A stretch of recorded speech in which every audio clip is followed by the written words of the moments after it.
Bismillahirrahmanirrahim.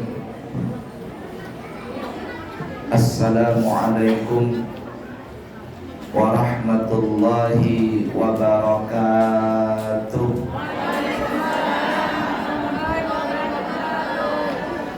Alhamdulillahi rabbil alamin.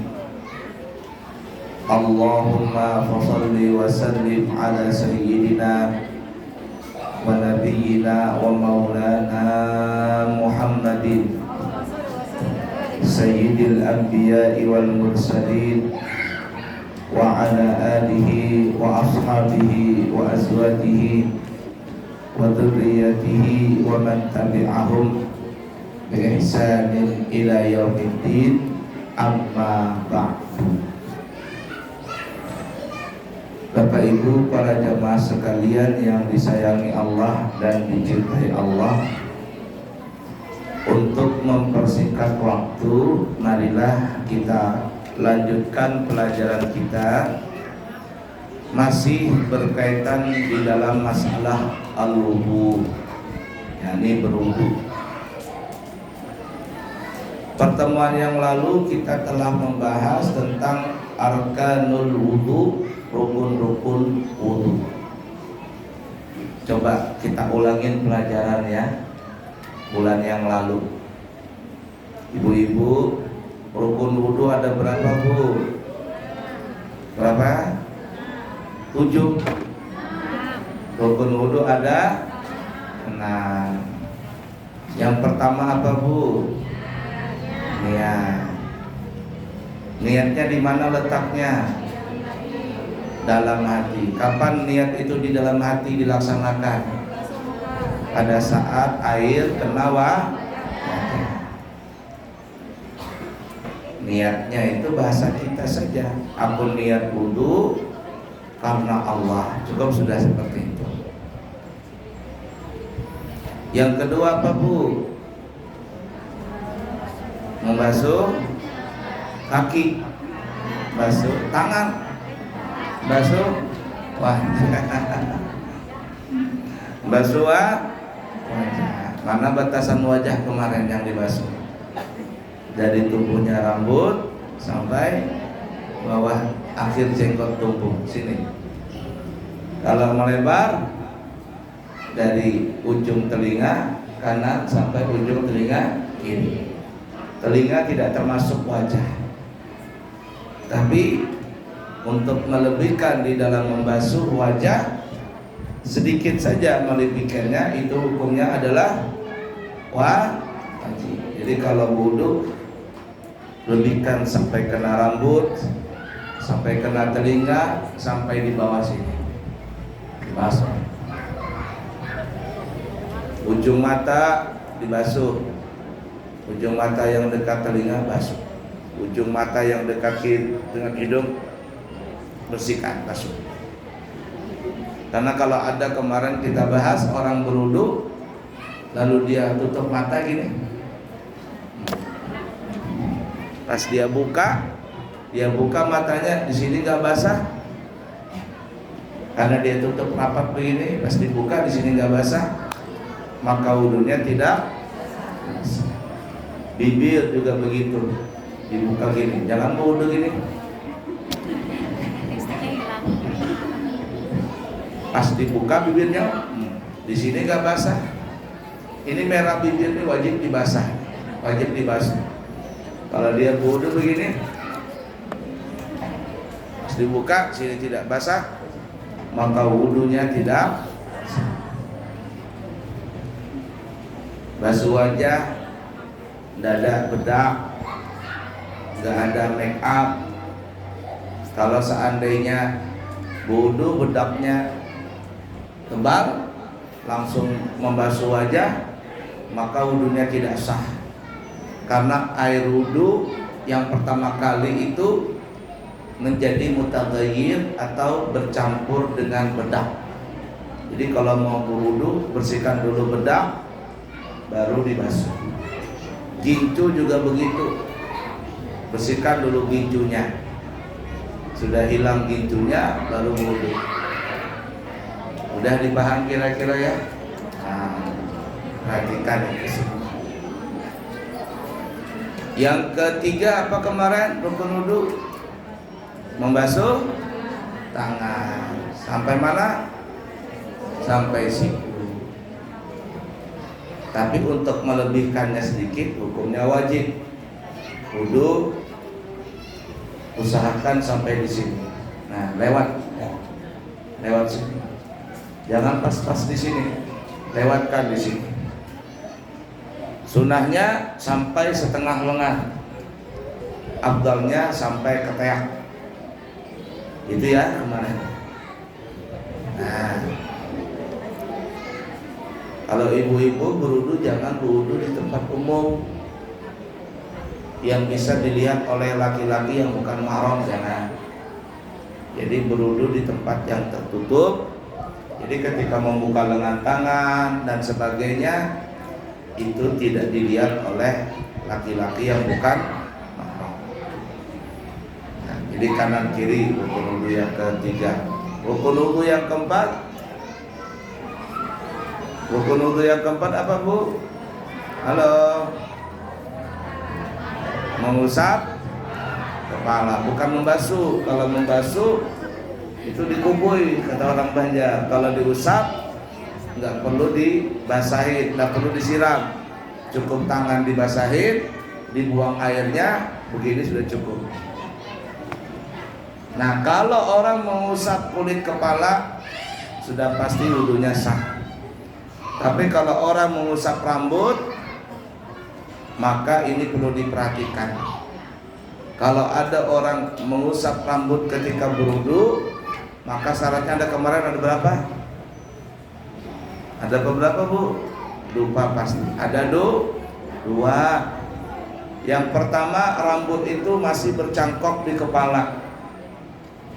Rambut yang diusap itu masih tertanam bercangkok di kepala. Kalau rambutnya sudah putus, diusap dan bisa. Rambut rontok dan bisa diusap. Yang kedua, rambut itu tidak boleh keluar dari batas kepala.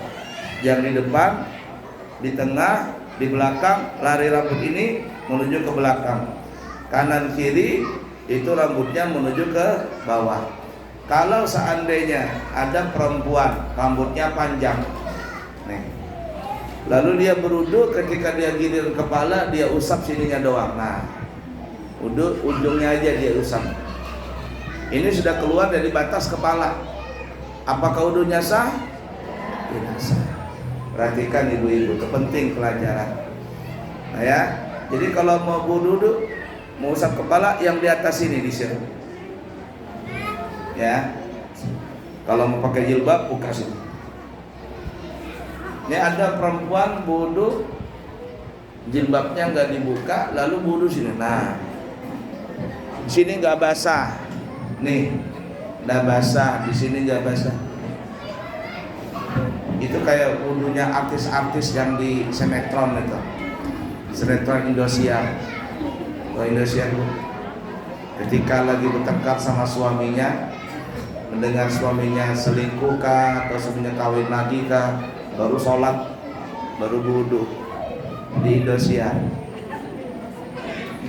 sinetronnya. Nah, ingatin ya. Jadi rambut syaratnya dua, satu bercangkok di kepala, yang kedua tidak keluar rambut tadi dari batas kepala. Kemudian juga yang diperhatikan, kalau ada seseorang mengusap rambut, maka rambut ini tidak boleh ada minyak rambutnya.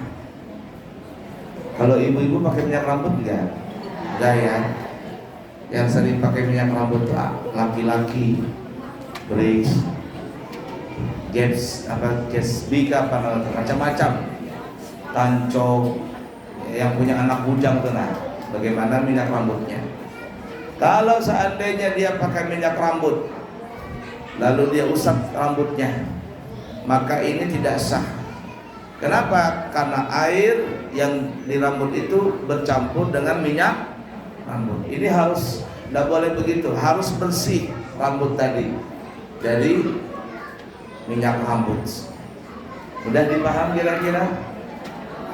Kemudian yang kelima, rukun wudu yang kelima apa kemarin? Membasuh kaki. Sampai mana? Mata kaki. Tapi kalau bisa lewatkan. Mohon maaf Bu ya, saya angkat, saya punya kaki. Ini basuh kaki sampai lewat mata kaki di sini. Ya. Sunahnya sampai setengah betis. Afdalnya sampai lutut. Itu yang kita sebut apa kemarin? Lupa sudah. Gurrul atau gurril muhajjalin. Gurrul muhajjalin. Cahaya yang ada di wajah dan cahaya yang ada di tangan dan kaki. Bekas wudu itu. Gurrul muhajjalin.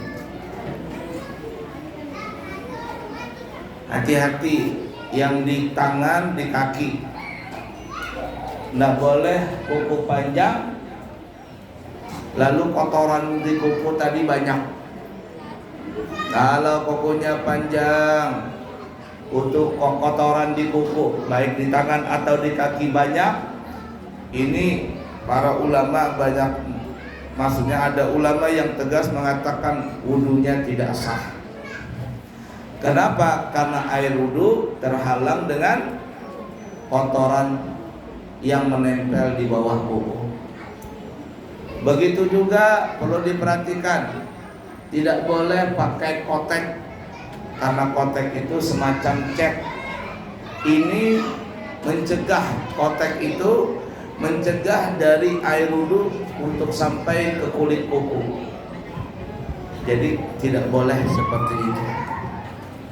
Udah dipaham kira-kira Bu? Kemudian juga tidak boleh memakai kuku bertempel. Nah, kalau di sini insya Allah nggak ada.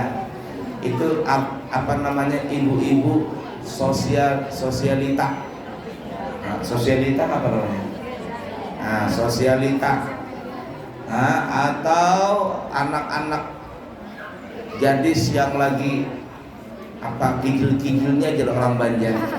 Nah, lagi kijil-kijilnya itu, wah, gigi di beher, kuku dilapis-lapis, mata dikasih soplet ke mana? Pokoknya itulah, itu kalau anak-anak baru ABG. Tapi kalau ibu sosialita, masya Allah, lebih dari itu. Bukan hanya mata yang dikasih soplet, bulu mata juga panjang. Wow. Makanya zaman sehari ini ada namanya bulu mata anti badai. Saking beratnya mata tadi, bulu mata tadi. Alis dibuang, dirubah, ya, macam-macam. Nah, jadi perhatikan itu. Baik, kemudian yang keenam kemarin kita bahas, rukun wudu yang terakhir adalah tertib sesuai aturan. Wajah, tangan, kepala, kaki nggak boleh tertukar-tukar.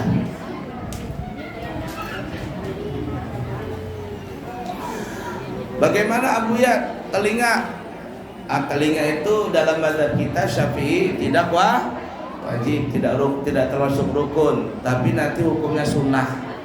Letak telinga itu yaitu antara kepala dengan kaki. Nanti kita akan bahas semuanya.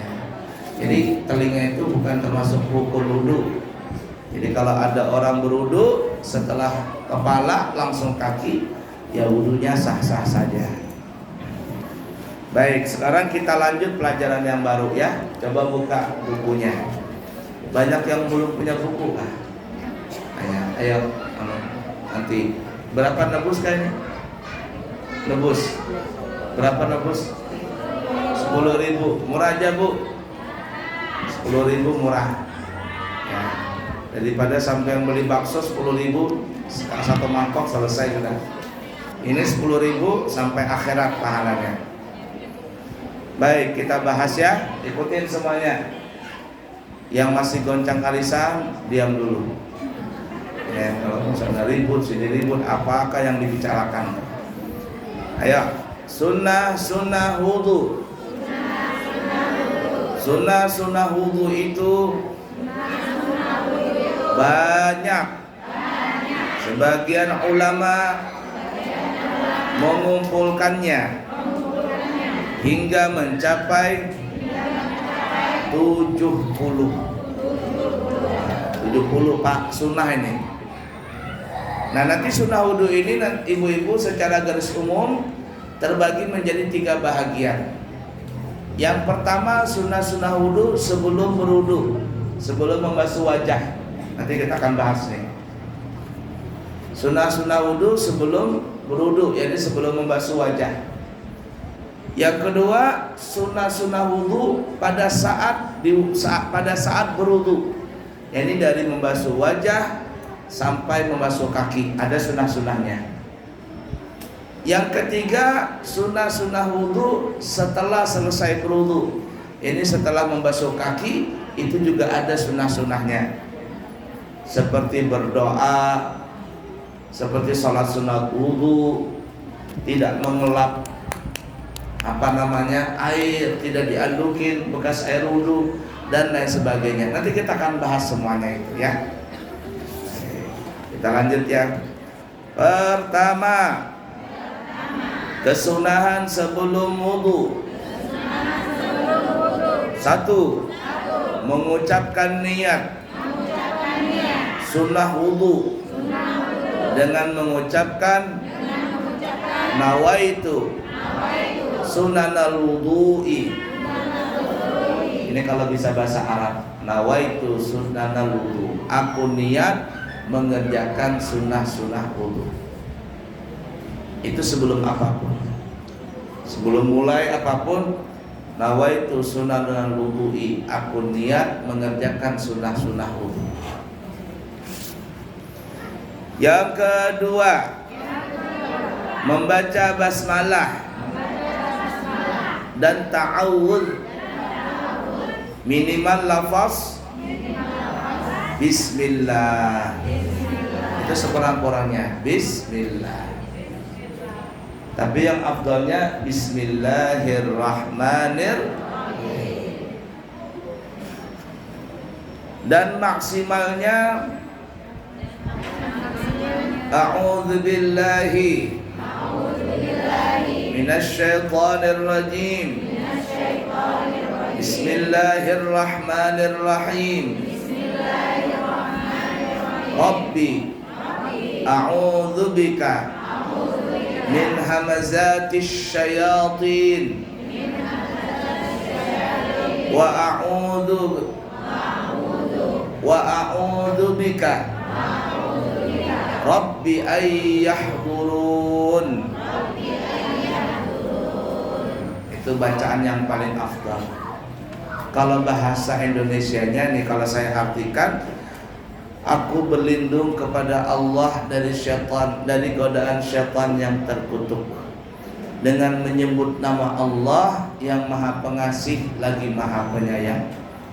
Wahai Tuhanku, aku berlindung kepadamu daripada gangguan syaitan, dan aku berlindung kepadamu wahai Tuhanku dalam kehadiran syaitan. Jadi kita berlindung kepada Allah, jangankan syaitannya, jangankan godaannya, hadirnya saja kita minta berlindung sama Allah. Jangan ada, kan ada orang ngelihat syaitan itu.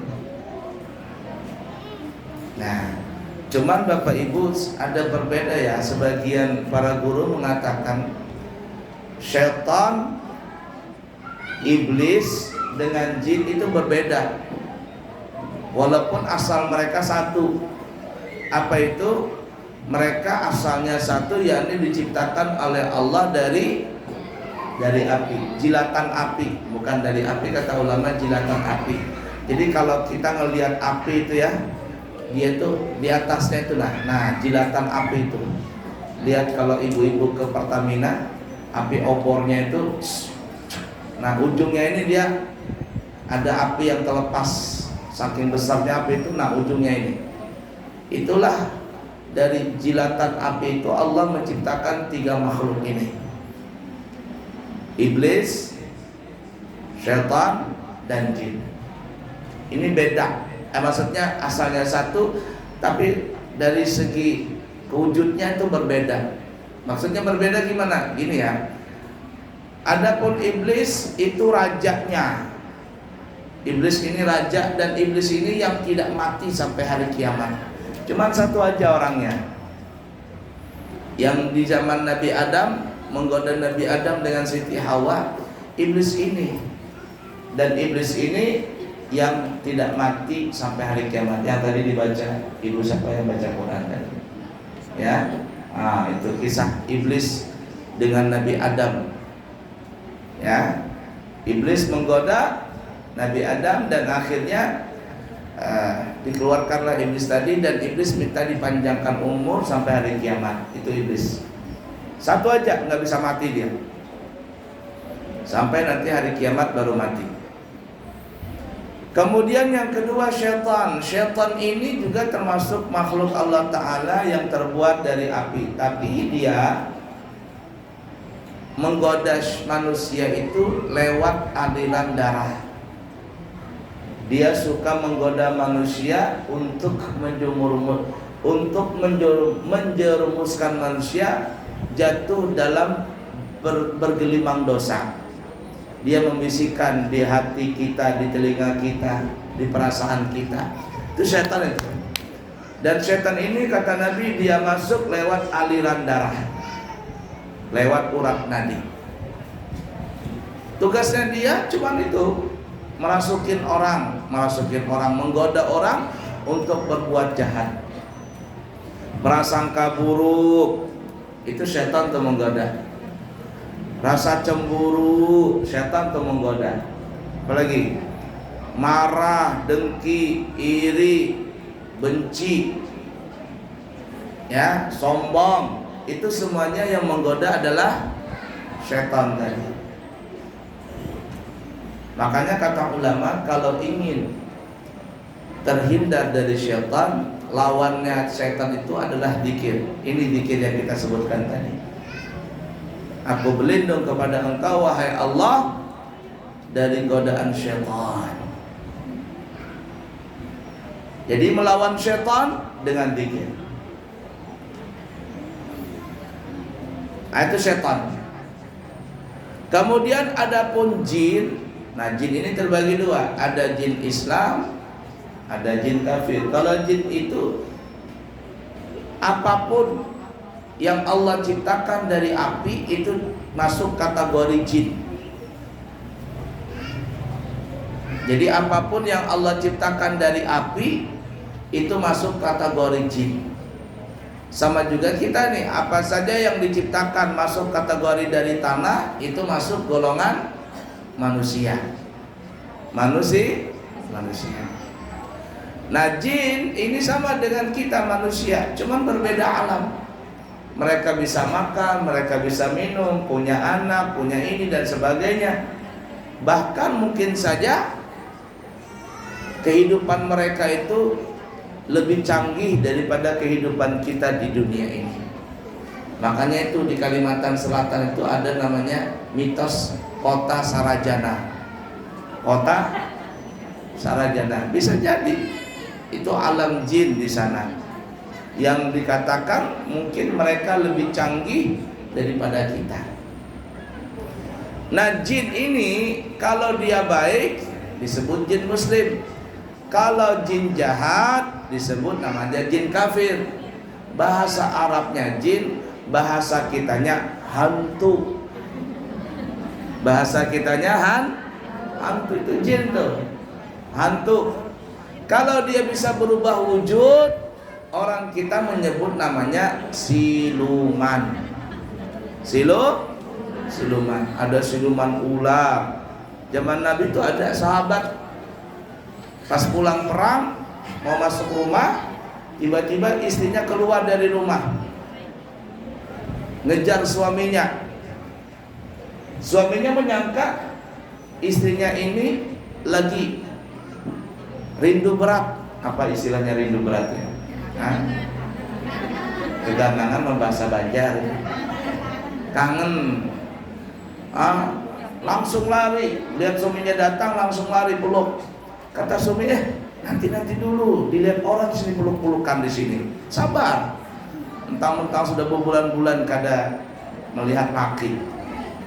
Ya. Kata istrinya, benar, aku memang kangen sama kamu.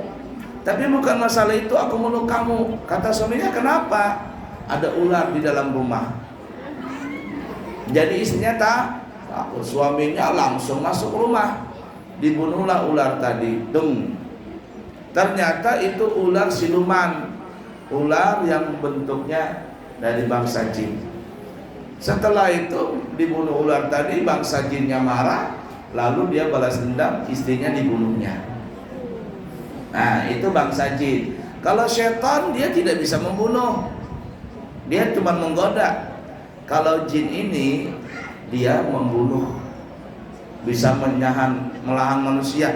Itu orang yang kirim santet itu jin itu. Itu jin yang diperbudak, dikasih bunga 7 rupa, dikasih darah babi, dikasih bangkai ini, jinnya semakin kuat. Orang bersekutu lawan jin. Lalu jin ini disuruh lawan dukun. Tuh, sana, lawan. Ganggu orang sana. Nah, itu jin yang mengganggu tadi. Jin suruhannya dukun tadi. Nah, jin ini bahasa kitanya itu adalah hantu. Dan hantu yang paling banyak ada di Indonesia. Kok banyak guru? Banyak Abu ya? Banyak. Pocong, kuntilanak, suster ngesot, babi ngepet, parakang, tuyul, jenglot, kolor ijo, butuh ijo, apa lagi? Sendul bolong, nenek gayung. Banyak itu hantunya. Coba lihat kalau ibu-ibu lihat di bioskop itu, setiap bulan itu pasti ada film hantu itu Indonesia. Maka hantunya seksi-seksi pulang. Ya, hantunya seksi. Jadi ini hantu kah atau pelacur sekalian? Nah, itu bedanya di situ. Nah, kita berwudu ini berlindung kepada Allah dari godaan syaitan. Karena syaitan itu dia masuk lewat aliran darah kita. Itu yang membisikkan kita, nggak usah ikut pengajian Nurul Anwar. Ngapain itu? Enak di rumah. Enak di rumah. Nah, itu ada yang begitu-gitu setan. Itu. Yang goda-godain tuh. Setan itu.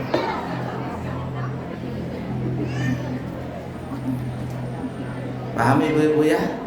Nah, kita berlindung daripada itu supaya tidak digoda syaitan.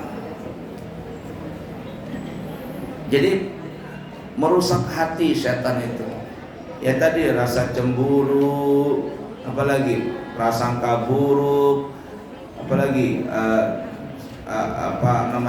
iri, dengki, sombong, rasa malas, rasa mengantuk. Kalau baca Quran mengantuk, tapi kalau merumpi laju banget. Pengajian paling sejam, tapi kalau boleh pengajian, sudah ngerumpi. Bu, tetangga saya itu iya kah? Sampai mukanya terberet-beret tuh. Kalau nunjuk tetangganya nggak lagi pakai telunjuk, pakai mulut tuh. Ditunjuknya pakai lidahnya. Maka ini adalah syaitan yang tadi menggoda. Mudah dipaham Bu ya? Nah, kita kembali. Jadi sebelum wudu, sebelum basuh tangan, baca a'udzubillahi minasyaitonirrajim. Bismillahirrahmanirrahim. Yang sempurna, Rabbi a'udzubika min hamazati syayatin wa a'udzubika Rabbi an yahdurun. Aku berlindung kepada Engkau ya Allah dari dari rayuan syaitan, dan juga aku berlindung kepadamu dari kehadirannya syaitan. Godaannya kita berlindung, kehadirannya pun juga kita berlindung kepada Allah. Perhatian ibu-ibu, membaca a'udzubillah, basmalah dan seterusnya yang kita sebutkan tadi, ini sunnah dibaca dengan lisan, dengan syarat kalau kita berwudunya bukan di dalam WC, bukan dalam kamar mandi. Umpama wudu di sini, ada khusus perempuan wudu di luar. A'udzubillahi minasyaitonirrajim. Bismillahirrahmanirrahim. Sunnah dengan lisan. Tapi kalau kita berwudu dalam WC atau dalam kamar mandi, maka apakah boleh dibaca juga? Jawabannya boleh. Sunnah dibaca, tapi dengan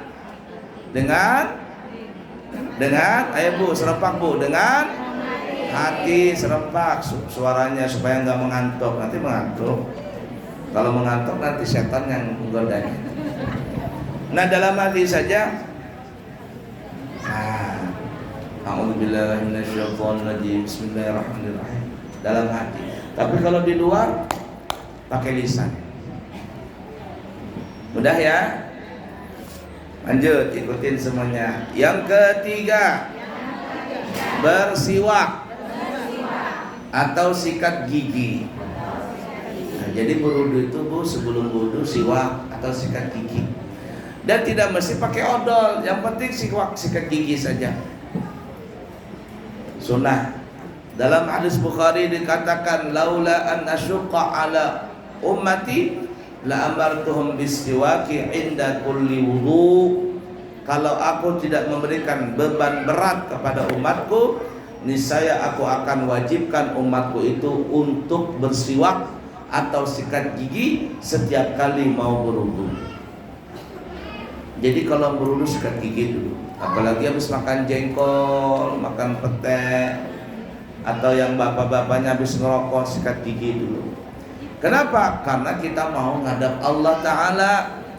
Kita mau sholat, terutama sholat berjamaah. Kalau kita punya mulut bau, nggak sikat gigi, lalu sholat berjamaah, orang akan terganggu dengan bau mulut tadi. Begitu juga malaikat, baunya ini orang sholat, mulutnya nggak disikat gigi. Nah, sikat gigi. Lanjut ya. Sunnah menggunakan kayu arak yang dibasuhi dengan air dan menggunakan tangan kanan. Afdalnya pakai ini Bu. Cuman kalau pakai ini dikasih air cepat rusak. Kita di Balikpapan susah cari siwak.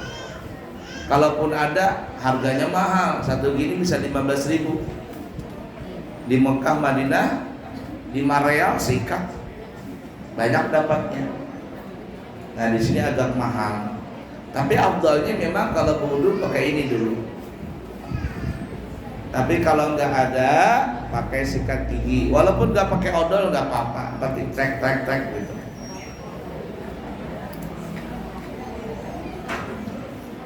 Serta berdoa dengan mengucapkan. Ini doa sikat gigi Bu ya, doa sikat gigi. Allahumma bayyid bihi asnani wa syudda bihi lisati wa thabbit bihi lahati wa afsih bihi lisani wa barik li fihi wa athibni alaihi ya arhamar rahimin. Ya, serempak sekali lagi. Allahumma bayyid bihi asnani wa syudda bihi lisati wa thabbit bihi lahati wa afsih bihi lisani wa barik li fihi wa athibni alaihi ya arhamar rahimin. Sekali lagi, mudah-mudahan bisa hafal nih ya. Allahumma bayyuk bihi asnani wa syudda bihi lisati wa thabbit bihi lahati wa afsih bihi lisani wa barik li fihi wa athibni alaihi ya arhamar rahimin.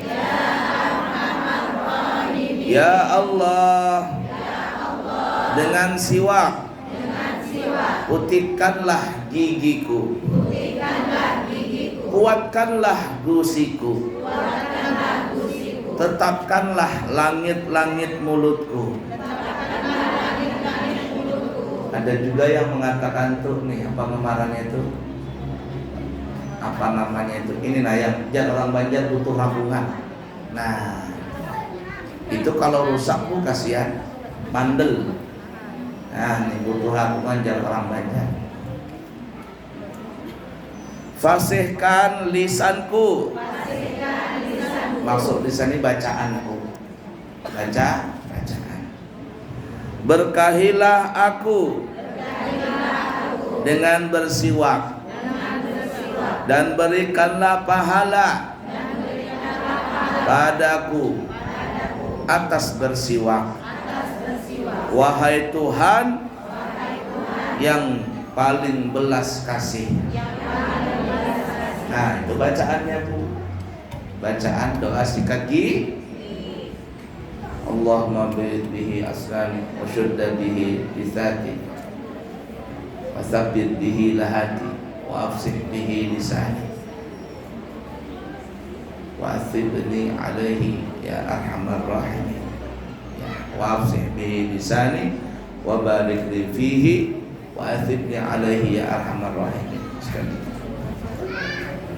Ini doa dibaca dengan lisan kalau kita sikat giginya bukan dalam WC, bukan di tempat mandi, tapi di luar, di wastafel umpama. Tapi kalau sikat gigi dalam WC atau di kamar mandi, maka doa ini dibaca dengan hati. Kalau ibu-ibu nih ya belum hafal lagi nih habis belajar dari sini, tulis di kertas, nih tulisan ini tempel di cermin. Kalau yang punya wastafel, tempel di cermin tadi. Baca dulu. Ndak hafal doa bercermin, tulis di kertas, tempel di cermin, baca sebelum bercermin. Allahumma kama ahsanta khalqi wa hassin khuluqi. Termasuk doa-doa wudu ini. Kalau ndak hafal, ditulis di kertas, baru nanti ditempel di tempat wudu. Jadi ketika basuh wajah nanti ada doanya, basuh tangan ada doanya, dan seterusnya dan seterusnya. Mudah dipaham dulu ini. Baik, kita lanjut ya, masih ada waktu. Yang keempat, membasuh kedua telapak tangan sampai pergelangan. Basuh tangan ini, telapak tangan sampai sini. Nah, sini. Namanya pergelangan. Basuh tangan tuh begini. Nah, kalau di puskesmas, di rumah sakit, atau dokter-dokter atau bidan-bidan mengajarkan untuk membasuh tangan itu dengan 5 atau 7 cara, saya lupa itu. 1, apalagi musim corona kemarin. 1, 2, ya kan ya, 3, nah 4, nah 5, gitu kan? 5 kata berapa itu? 5. 1, 2, kan ya, 3, apa lagi? 4, ujungnya sini 5. Paham nggak kira-kira? Tapi kalau kita berwudu nggak seperti itu, terlalu lama nanti, habis baju. Seadanya saja gini. Kalau pakai sabun maka lebih afdal. Pakai sabun lebih afdal. Saya pribadi, ibu-ibu ya, Abu ya ini pribadi, setelah musim corona selesai, kita kan waktu corona kan gak ada salaman ya, gak ada salaman. Jadi setelah corona selesai, itu terus terang terbawa efek dari yang tidak bersalaman itu. Sampai sekarang tuh saya rasanya kalau salaman tuh gak enak, terus terang.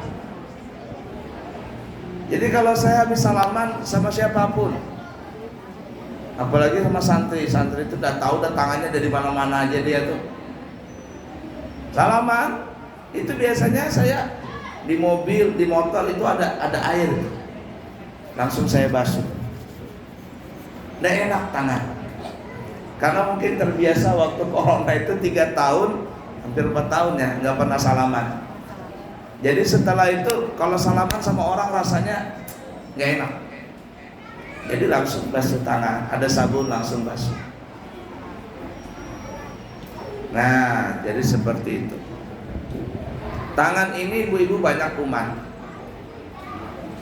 Dan paling banyak tangan kita ini menyentuh benda-benda yang banyak kuman itu ada beberapa. 1, gagang pintu. Makanya terus terang saya kalau masuk pintu begini tuh, saya nggak mau pegang. Saya biasanya pakai gini, dorong. Kalaupun juga mau pegang, mau nggak mau paling atas pintunya saya dorong. Itu gagang pintu paling banyak kumannya. 1. Yang kedua, troli. Kalau yang di supermarket tuh, udah tahu udah ada karuan dong, troli. Nah, itu banyak itu. Apalagi gagang tangga. Nih, tangga itu, itu paling banyak kumannya sudah itu.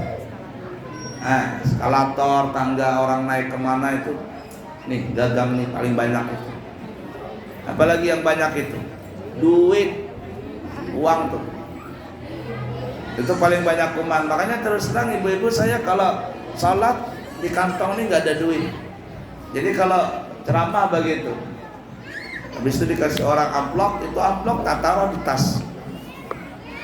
Karena duit ini banyak kumannya. Apalagi kalau sudah masuk pasar Manggar kah, pasar Sepinggan kah, atau pasar mana, banyak kumannya. Apalagi duit itu buruk, habuk, bau, berplester pulang.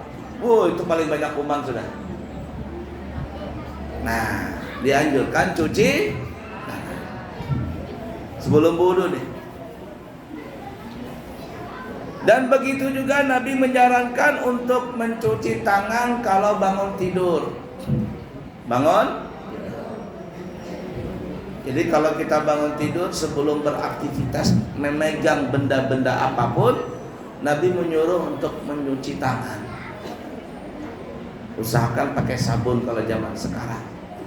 Kenapa Nabi menyuruh orang bangun tidur untuk mencuci tangan lebih dahulu sebelum mengerjakan yang lain?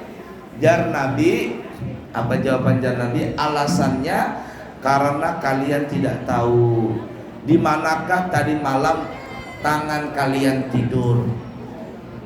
Artinya orangnya tidur, tangannya bahar kemana-mana.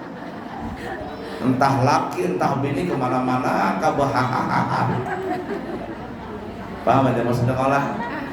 Kalau nang bisi laki, kalau nggak bisi laki bingung sudah. Nah, tangan tadi bahar kemana-mana. Kalau imbau bangun guring, bangun tidur, langsung memegang apa begitu, maka tadi malam bahar kemana ini?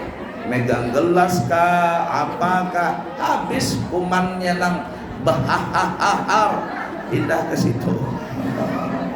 Ketawa ibu, pengalaman berarti. Ya, paham ya?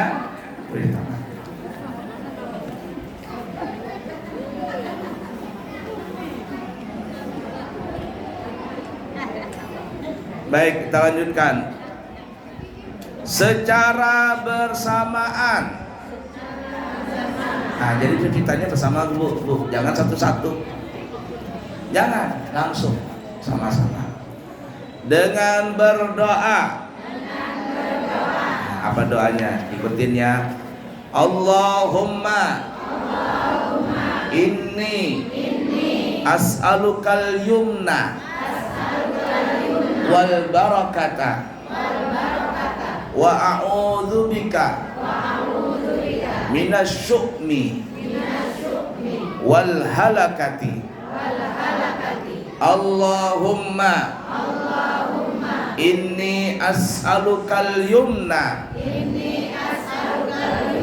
wal barakah wa a'udzubika minasyu'mi wal halakah. Allahumma inni as'alukal yumna wal barakah wa a'udzubika minasyu'mi wal halakah. Ya Allah, sesungguhnya aku memohon kebaikan dan barakah kepadamu, dan aku berlindung kepadamu dari kejelekan dan kerusakan. Kenapa ya kok di tangan minta barakah? Begini ibu-ibu ya, ada istilah orang kita mulai zaman dulu sampai zaman sekarang sama aja tuh. Katanya dia bertangan dingin, dia bertangan panas. Maksud bertangan dingin ini, apa yang dipegang itu barakah, bukan pembunuh dingin. Karena itu orang berdarah dingin. Itu maksudnya main bunuh, nggak banyak omong langsung bunuh. Tapi ada itu orang bertangan dingin. Arti bertangan dingin itu ibu-ibu, kalau dia pegang sesuatu berkah, megang duit, duitnya berkah. Arti berkah itu bertambah dan bisa digunakan kemana-mana. Itu orang bertangan dingin. Tapi ada juga orang bertangan panas, itu tangannya panasan. Kenapa? Kalau apapun yang dipegang rusak. Megang duit habis. Biarpun suaminya ngasih 10 juta habis. Itu yang pemborosan, yang tadi dikatakan tangan panas. Lihat saja, jarinya itu bolong-bolong. Ini kalau begini bolong-bolong sininya. Oh, itu pemborosan itu ibu-ibu. Coba lihat ibu tangannya masing-masing. Kalau bolong-bolong sininya, nah kan ada yang bolong-bolong sini. Begaruk suaminya, biar 10 juta habis. Tapi kalau istri tangannya nggak ada bolong-bolong, pelit lagi itu istri. Pelit. Pokoknya kalau sudah masuk duit suaminya ke istrinya nggak bisa keluar. Pokoknya nggak bisa keluar, disimpan duit sama istrinya tadi. Makanya terkadang suami itu yang begitu-gitu tuh dapat istri yang pelit tadi, terkadang nggak dikasihkan duit semuanya, disimpan sama suaminya duit tambahan tadi. Taruh di bawah bantal kah, taruh di bawah tilam. Pas istrinya lagi bersih-bersih dapat duit, tanyalah istrinya, abang, oh abahnya, ada pak, ini duit di bawah bantal tuh duit apa? Kata suaminya, duit sial. Kenapa duit sial? Sudah ku taruh di bantal, tetap ketahuan sama kamu. Akhirnya disimpan. Jangan juga terlalu pelit, jangan juga terlalu boros, jangan. Sedang-sedang saja. Makanya jangan juga terlalu bolong-bolong, jangan juga terlalu rapat, tidak ada lubang sama sekali. Masal pelitnya itu manusia. Tapi kalau ibu-ibu punya suami jarinya bolong-bolong, aman ibu-ibu. Nggak perlu minta, kode aja, bang. Kayaknya baju mama ini sudah mulai warnanya pudar. Tenang mah, suaminya langsung belikan. Karena suaminya tangannya bohong. Nah tadi minta barakah. Ada orang megang bunga, kalau melihara bunga, bunganya itu subur, tambah itu kan. Ada orang nanam bunga, mati.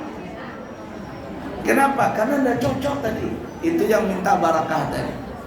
Ada orang jualan, kalau dia megang barang itu jadi. Kalau dia masak enak. Kenapa? Tangannya barakah. Itu jadi orang tangan dingin tadi. Tangan dinginan tangannya. Tapi sebaliknya ada tangan panasan. Megang barang hancur. Pokoknya hancur. Dapur terhambur. Panci bolong-bolong. Sudah panci bolong, dastar juga bolong. La ilaha illallah. Itu tangan panasan tadi itu. Sakit kepala lakinya. Nasib ya nasib punya bini seperti ini. Nah supaya itu mengurangi yang panasan tadi, baca doa ini. Minta barakah, berlindung dari kebinasaan. Paham kira-kira gue ini? Hafalin.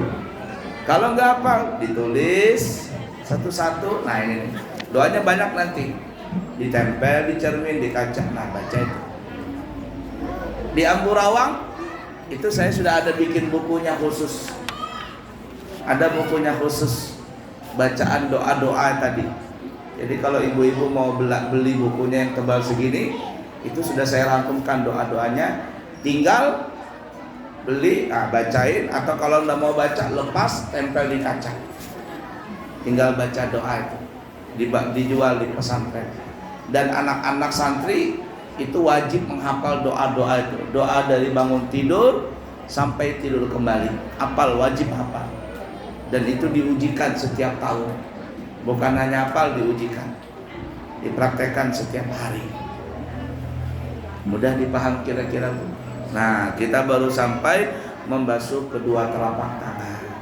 Setelah tangan bersih, baru nanti kumur pakai telapak tangan. Bagaimana caranya? Insya Allah nanti kita akan bahas di kesempatan yang akan datang. Tolong ditandai. Masih ada kurang lebih 10 menit. Silakan kalau ada pertanyaan. Ada yang bertanya?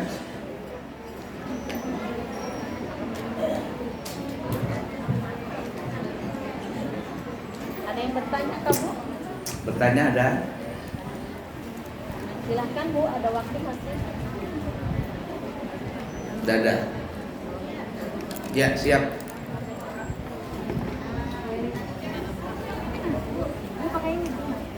Ya, sikat gigi. Pakai mic.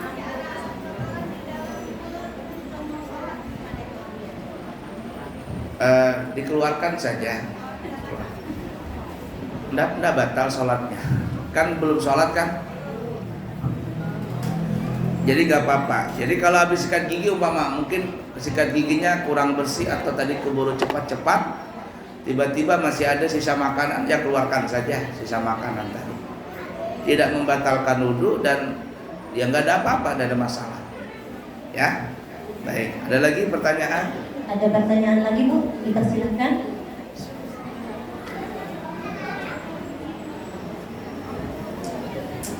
Masih ada 7 menit. Ya, mana?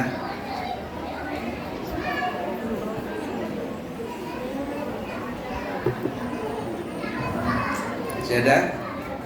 7 menit lagi. Bismillahirrahmanirrahim. Assalamualaikum warahmatullahi wabarakatuh. Waalaikumsalam.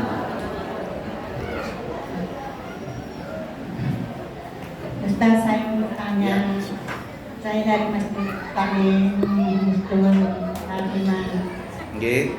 Apa hukumnya kalau misalnya berbau apa? Palsu-palsu, apa hukumnya, Pak? Nah, Bisa dipakai di dalam sholat? Bisa yang tidak bisa? Cuma itu aja, Pak. Terima kasih. Nah. Assalamualaikum warahmatullahi wabarakatuh. berbau palsu. Oh, Maksudnya gigi palsu apa? baik.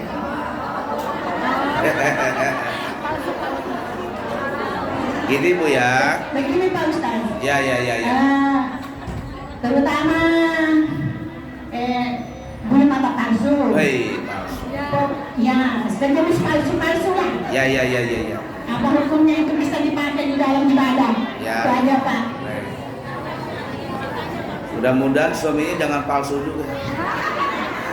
Jadi ada saya lihat di Facebook orang mengirim tulisan. Kata dia begini, yakin kamu bisa merubah perempuan, yakin kamu bisa merubah sifat perempuan. Allah saja yang menciptakan alis untuk dia rubah. Artinya Allah nih sudah kasih alis yang bagus, dirubahnya kamu mau rubah-rubah sifat perempuan, mana bakalan bisa? Itu perempuan di sana, sini nggak ada beda. Nah ya guyon saja. Jadi begini Bu ya, perhatikan ini. Kita tidak masuk ibadahnya, kita masuk bicara merubah dulu.